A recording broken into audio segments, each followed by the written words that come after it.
Makeup on set is a pretty big deal. We didn't need much on the assurance because we wanted it to be a dying, desolate world. So we didn't want people having much life in their face or looking modern in any way. I just wanted a little layer of dirt on the extras, and Bitsy applied that during the same few seconds as she also had to dress them. But let's talk for a moment about more standard movie makeup. First of all, actresses usually expect it. If you're putting on this production, they will expect you to pay someone to make them look as beautiful as possible.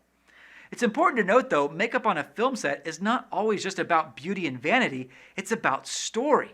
Natty had a food allergy before shooting that would create patches of dry skin, as seen in this shot here, right around her mouth.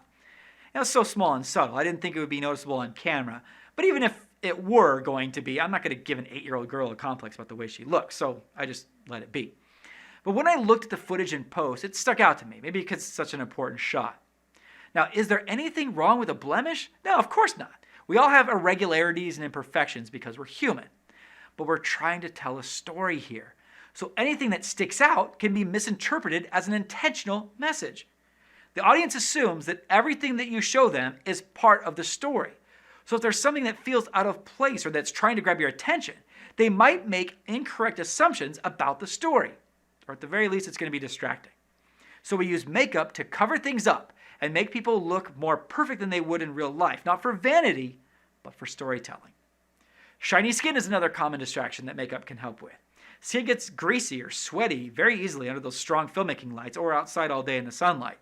And when something is shiny, it reflects light in a distracting way. So again, for the sake of story, we use makeup, usually a basic powder that is continually applied throughout the day as needed. Because of our dreary fantasy world, we wanted Tayani to look very natural, so we wanted her in extremely minimal beauty makeup.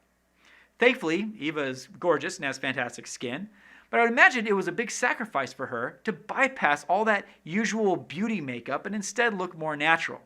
But you know, she never complained and didn't have a problem with it. I know some actresses wouldn't be willing to do that at all, but it wasn't a big deal for her, which is great.